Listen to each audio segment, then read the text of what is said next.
There comes a moment in life, often in the quiet hours between dusk and sleep, when the silence in the house no longer feels gentle. It doesn't soothe like it used to. Instead, it presses in around you, not loud but heavy. You sit in your favorite chair, the one you've kept for years, and you notice how your mind won't settle. Thoughts begin to drift in. Little worries, old regrets, imagined futures, and before you even realize it, anxiety has taken a seat beside you, uninvited. But what if I told you that this anxiety isn't proof that something is wrong with you? That it's not a weakness or a failure, not a punishment for having lived too long or loved too deeply? What if, instead, anxiety was a signpost pointing you towards something important? In the teachings of the Buddha, suffering, including anxiety, isn't something to be fought, but something to be understood. And more than that, it's something that can guide us back to what really matters. You see, many of us were taught to push anxiety away, to ignore it, suppress it, or cover it up with distractions. But Buddhist wisdom teaches something radically different. It teaches that our discomfort can be a doorway, that anxiety isn't our enemy, it's our teacher, arriving with a message we've perhaps ignored for too long, especially in the later chapters of life, when there's more stillness, more space to feel, more time to remember. This message grows louder. We are no longer rushing from task to task. Instead, we are left with ourselves, with our thoughts, with our breath. And that is where the deeper work begins. So in today's reflection, we're going to explore one powerful thought, one ancient idea from the heart of Buddhist philosophy, that doesn't erase anxiety, but gently shifts how we hold it. This idea has comforted monks in remote mountains, calmed warriors before battle, and brought peace to countless people like you and me, ordinary people, navigating the quiet storms of daily life. If you've ever felt trapped in your thoughts, overwhelmed by feelings you can't name, or simply exhausted from carrying the weight of worry for so long, stay with me. This isn't about denial or toxic positivity. It's about truth. It's about truth. It's about freedom. Because the truth is, you are not broken. You are not failing. You are simply being invited to see anxiety differently. Let's begin, not by fighting it, but by meeting it, right where it lives, in our own minds, and in the things we hold on to the most. 1. The root of anxiety: attachment and aversion. Anxiety doesn't just appear out of nowhere. It's not a bolt of lightning crashing down without cause. No, it has roots. And in the quiet wisdom of Buddhism, those roots are known by two powerful names: attachment and aversion. These aren't just ideas. They're patterns woven into how we respond to life, especially as we age. Think of attachment as the grasping hand of the mind. It clings to the things we love, to comfort, to certainty, to the people we've built our lives around. And when life threatens to change, as it always does, that grasping becomes fear. It says, "Don't take this from me." On the other side is aversion, the part of us that pushes away what we don't want: pain, loss, illness, loneliness, even the idea of growing older. We reject it, resist it, fight it, hoping that maybe, just maybe, if we push hard enough, it will leave us alone. But clinging and resisting are exhausting. And more than that, they don't work. As the Buddha taught, whatever is subject to arising is subject to ceasing. In other words, everything, and I do mean everything, changes. Your body changes. Your relationships shift. Even your emotions, those storms that seem to last forever, will rise and fall like waves. Yet it's our refusal to accept this truth that gives rise to anxiety. Take, for example, an old friend of mine named Tom, a retired Navy veteran who used to walk the lake trail near his home every morning at 6 a.m. sharp. It was part of who he was, that discipline, that routine. But when a hip injury forced him to stop, Tom began to unravel. He didn't just lose a habit. He lost what he had come to believe was a part of his identity. His anxiety grew. He began to dread the mornings, those quiet hours that used to bring him peace, now only reminded him of what he had lost. In a conversation over tea, I gently asked him, "Tom, what is it you're holding on to?" He paused, looked out the window and whispered, "The version of me that could still move freely." This is what the Buddha pointed to. Our suffering isn't born from change itself, but from our refusal to let go of how things used to be. When we cling to the past or reject the present, anxiety slips into the space between, and it begins to whisper, "You are losing control." But here's the liberating truth. We never had control to begin with. The lotus grows in muddy water, and yet it blooms in beauty. Likewise, our peace doesn't come from keeping everything the same. It comes from learning to open our hands, to stop grasping, to stop pushing, and simply allow life to be what it is. You are not your routines. You are not your youth. You are not your past. And when you begin to loosen your grip on expectations, on perfection, on the need to have it all figured out, you'll start to notice something incredible. Anxiety begins to loosen its grip on you too. As the Dhammapada says, from attachment springs grief, from attachment springs fear. But he who is free from attachment knows neither grief nor fear. What would happen if today, even just a little, you allowed yourself to unclench the fists of the mind? What if peace isn't found in getting things back to how they were, but in meeting this very moment with open arms? 2. The thought that frees you. This too is just a thought. There's a moment in everyone's life. Maybe it comes in the still hours before dawn, or perhaps in the middle of a crowded afternoon, when a thought arrives uninvited and settles like a weight on the chest. It might whisper, "Something's wrong," or shout, "What if this never gets better?" And before we know it, we are no longer living in the present moment. We are living inside that thought. It becomes a world of its own, a world filled with shadows, tension, and fear.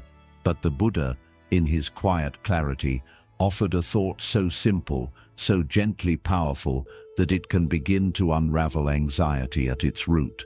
That thought is this. This too is just a thought. Pause with that for a moment. Not every thought is true. Not every thought is worthy of your trust. Some are echoes of old fears.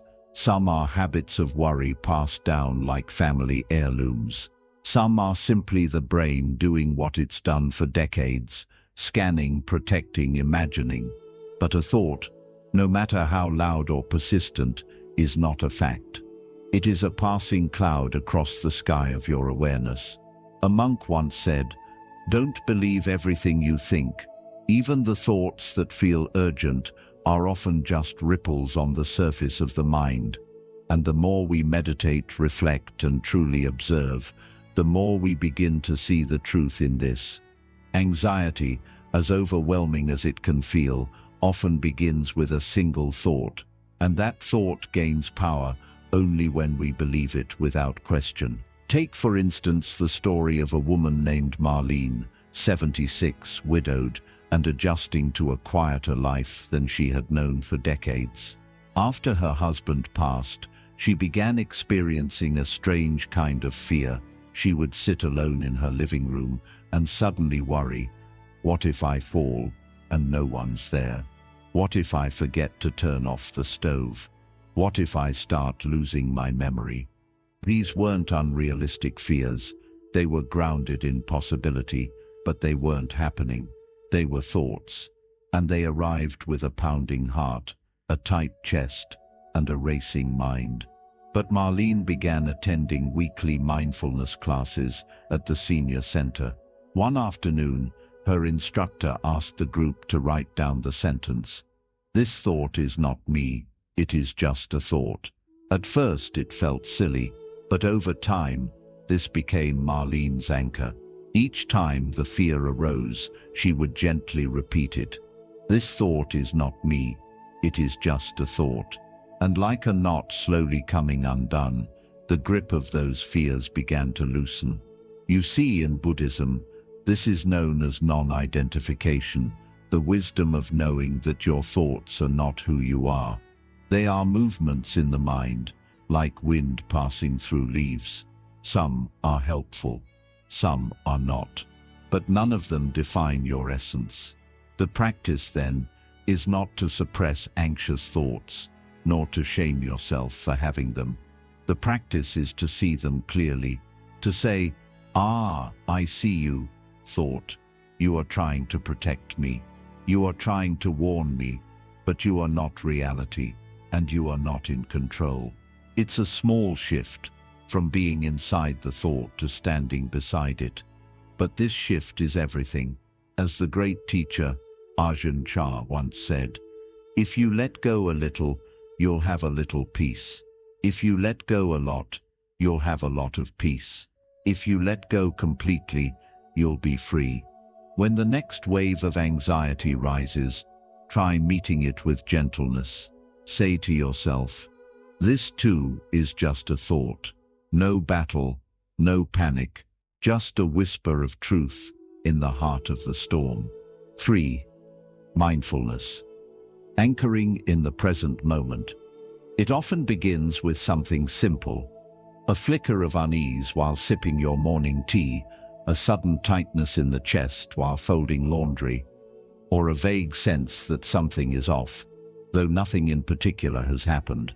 For many older adults, especially those who now live alone or find themselves in quieter routines, this gentle hum of anxiety can sneak in like a draft under the door. It's not loud, but it lingers, and it pulls the mind away from the warmth of the present moment into the cold corridors of what-ifs and what once was. But mindfulness, as taught in Buddhist tradition, offers us a doorway back into our bodies, back into our breath, back into the only place where peace ever truly lives. Right here, right now. Mindfulness isn't about emptying the mind or forcing stillness. It's about becoming intimate with what is, noticing, with loving attention, the sensations in your body, the flow of your breath, the rise and fall of your thoughts. It's learning to be where your feet are, instead of being lost in yesterday's memories or tomorrow's fears. The Buddha said, "Do not dwell in the past. Do not dream of the future.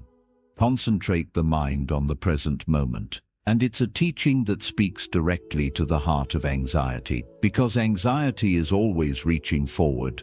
It's a mind trying to predict, to protect, to prepare. But the present moment, it asks nothing of us except that we be here. Let me share a story that might resonate. There was an elderly man named Frank, a retired carpenter, quiet and gentle by nature. After his wife passed, the stillness of the house began to feel more like an echo chamber than a sanctuary. Small worries turned into spirals. What if I forget something important? What if I fall and no one finds me? What if I become a burden to my children? These thoughts took root in the empty hours of the day. Frank's doctor recommended a local mindfulness meditation group, and though skeptical, Frank gave it a try. On his first visit, the teacher asked them to simply sit, close their eyes, and follow the breath.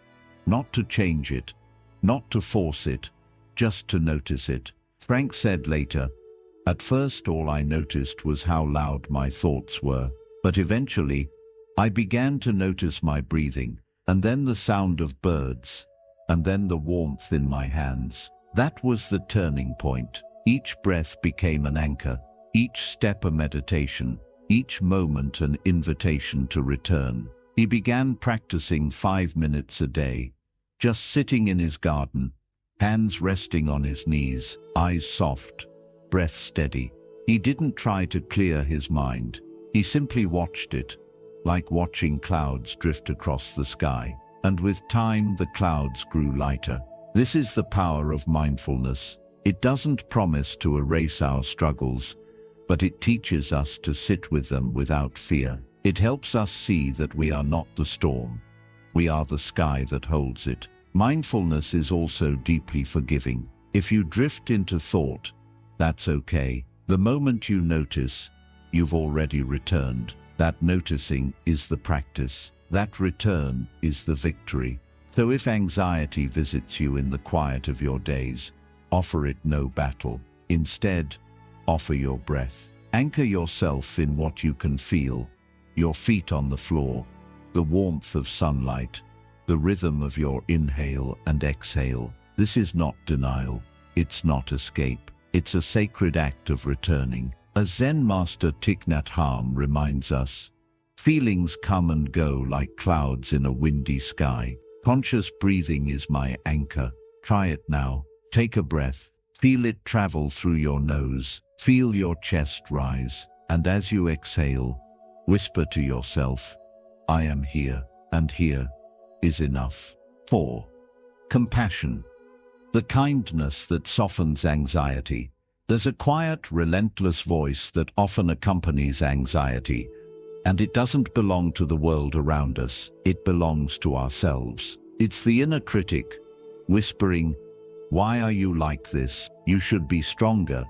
You're such a burden. And over time, that voice wears down the spirit, not just with fear, but with shame. But in the teachings of the Buddha, there is a gentle, radical antidote, compassion, and not just for others, but for ourselves, especially for ourselves. You see, many older adults grew up in a time when emotional needs were silenced, when resilience meant stoicism, and when self-sacrifice was seen as noble. You cared for others, children, partners, aging parents, while quietly shelving your own pain, fatigue, and needs. And perhaps now, when you finally have space to feel, everything you postponed rushes in.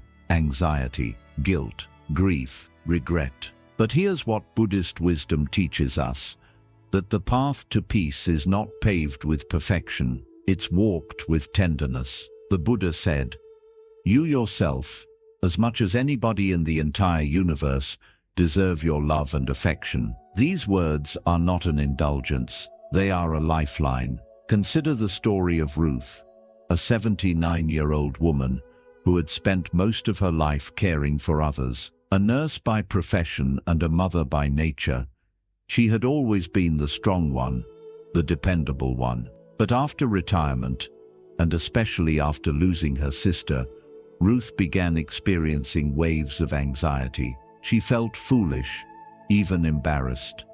Why now? She asked. I've always kept it together.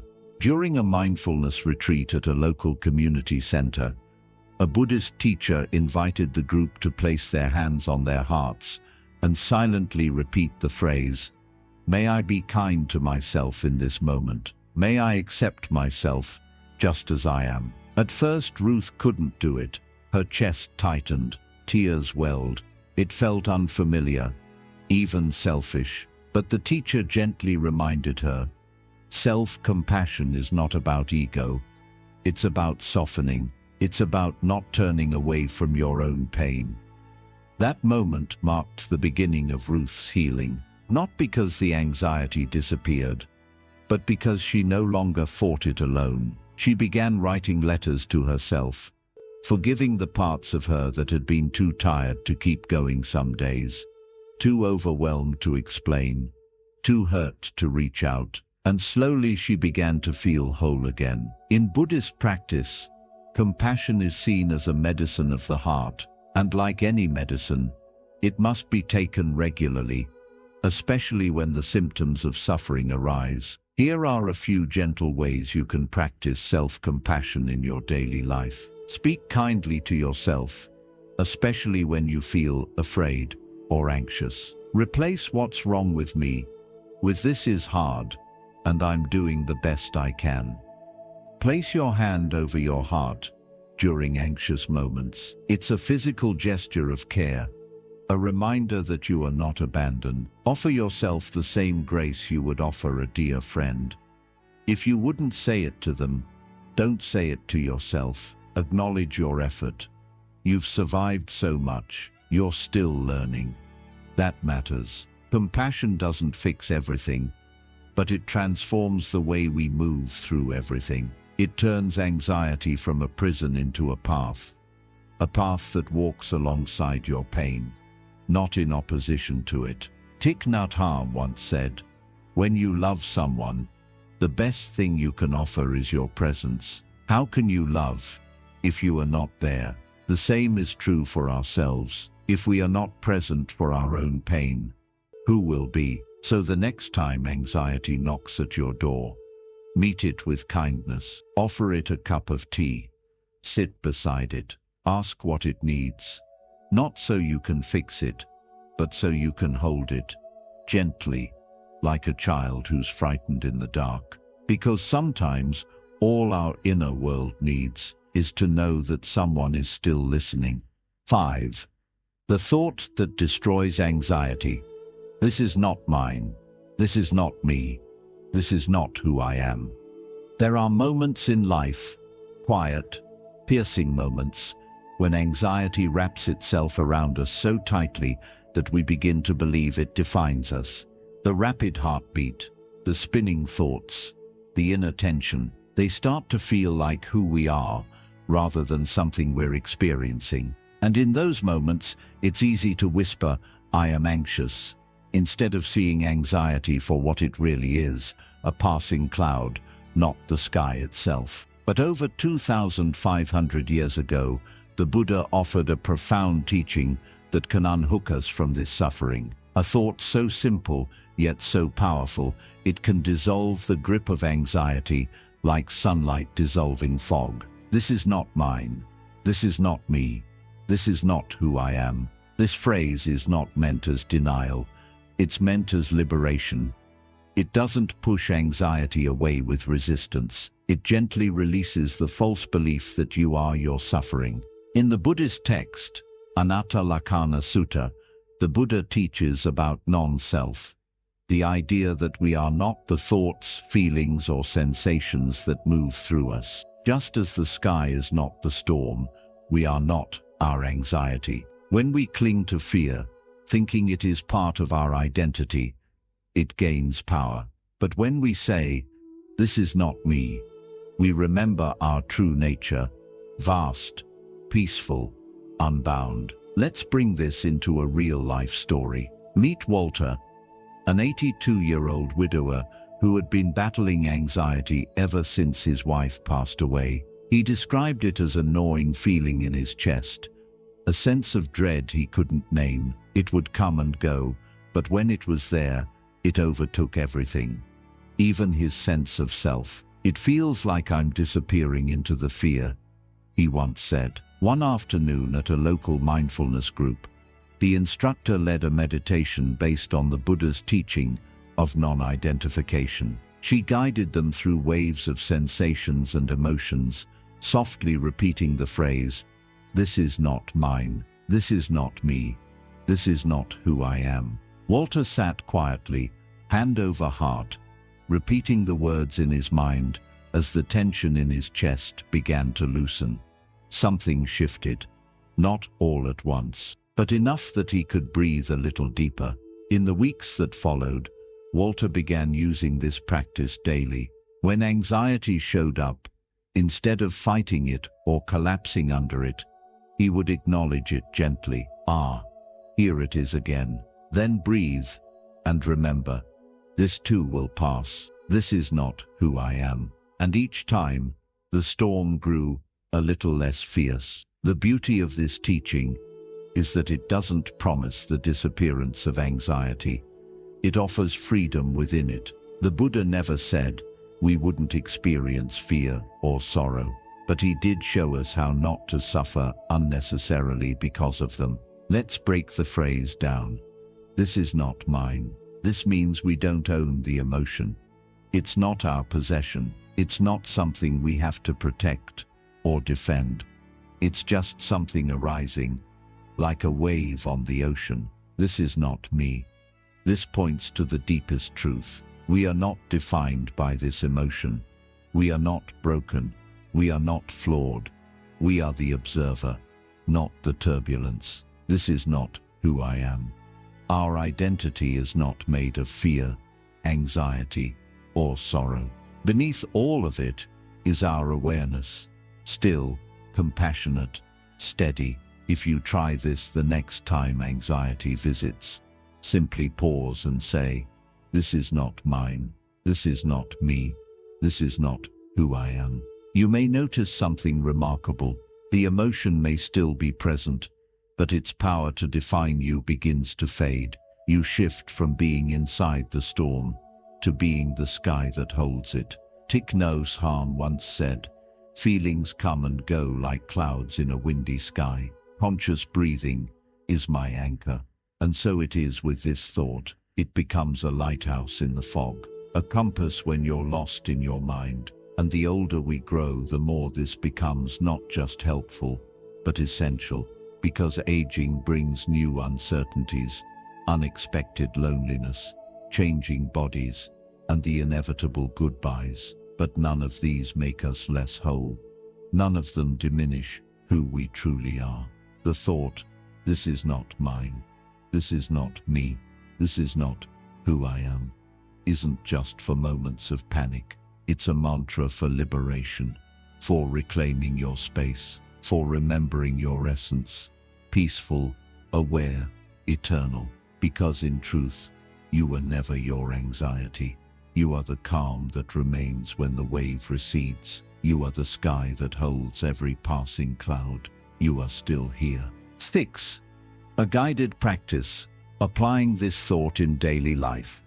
It's one thing to hear a teaching that stirs the heart, that feels true, like a breeze through an open window after a long, stuffy silence. But it's another thing entirely to carry that teaching into daily life, where the dishes pile up, the phone rings, the aches remind you of time's quiet hand, and the heart, oh the heart, still trembles sometimes. This is where the real work begins. And it is also where the greatest peace can be found. The Buddha was never interested in lofty ideas for their own sake. His wisdom was always meant to be lived, in the marketplace, in the home, on the path through the forest. And so this phrase, "This is not mine, this is not me, this is not who I am," is not just something to remember when meditating or reading spiritual texts. It is something to bring with you into the mess and the miracle of everyday life. Let's begin simply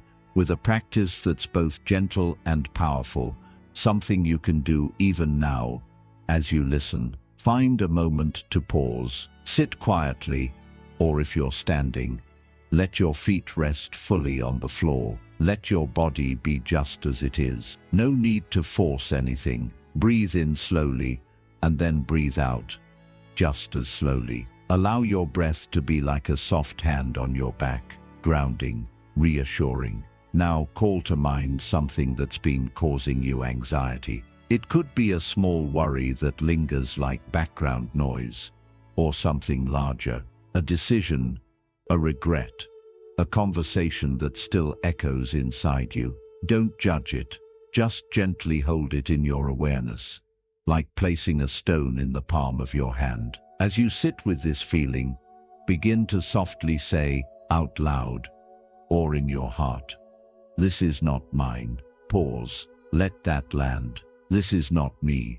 Pause again. Feel the distance opening between you and the emotion. "This is not who I am." And breathe. With each repetition, feel the grip loosen. Maybe just a little at first. Maybe more. You are not denying the feeling. You are witnessing it, without claiming it, without becoming it. Now imagine your breath as a current of air, moving through an open house. It moves through the room of your worry, gently airing it out, not pushing anything away, just making space. The walls of the house are still standing. That house is you, steady, grounded, whole. The anxious thought is just a guest, It might stay for a while, but it doesn't live there, and it doesn't own the keys. This is the power of the practice. Now, let's talk about where to apply this during your day. Because truthfully, you don't need to be on a meditation cushion or in a retreat center to awaken peace. You need it at 3 a.m. when you wake up with a heaviness in your chest. You need it when your grown child hasn't called in weeks, and you start to wonder if you did something wrong. You need it when the ache in your joints reminds you that time is passing and that not everything is in your control. In these moments, don't reach for perfection, reach for presence. Breathe in, say gently, "This is not mine."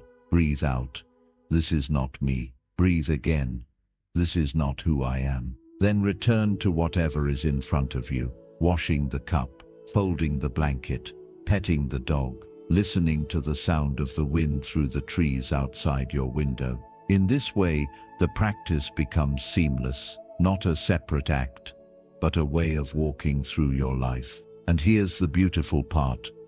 The more you do this, the more your nervous system begins to understand. You are safe now. You are not trapped in the past. You are not drowning in what-ifs. You are right here, breathing, alive, whole. Thich Nhat Hanh once wrote, "The present moment is filled with joy and happiness. If you are attentive, you will see it." This phrase, "This is not mine, this is not me, this is not who I am," is a bridge back to that joy. A quiet invitation to remember that the real you has never been broken by fear. So the next time anxiety shows up, don't run, don't resist. Welcome it like a visitor you no longer fear. Offer it a seat, look it in the eye, and remind both of you, this is not who I am. Because who you are is stillness beneath the storm, space within the noise, and love, always love, holding it all. So, if you've made it here, quietly listening, heart open, perhaps even a little softened by the journey, I want you to pause for a moment. Just breathe. Because what you've heard today isn't just a teaching, it's a doorway, a gentle hand on your shoulder, reminding you anxiety is not a failure. It's not proof that something is wrong with you. It is in many ways a sacred call, asking you to look more deeply, to release what was never yours to carry, and to come back home. The Buddha never promised a life without storms, but he gave us something more powerful, the tools to remain steady within the storm. And one of the most life-changing tools is this thought: this is not mine, this is not me, this is not who I am. Repeat it as often as you need.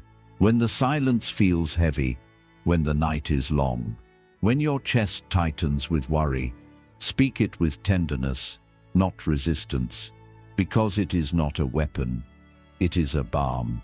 And maybe, just maybe, as you keep practicing, you'll begin to see anxiety not as your enemy, but as your teacher.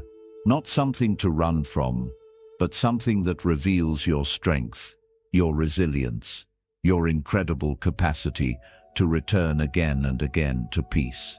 So I leave you with this question, dear friend.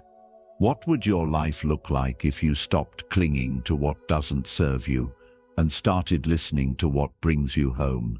If this message touched your heart, I invite you to share it in the comments. Your voice, your story, could be the light someone else needs tonight. And if you'd like more reflections like this, grounded in Buddhist wisdom and spoken straight to the soul, don't forget to subscribe to our channel.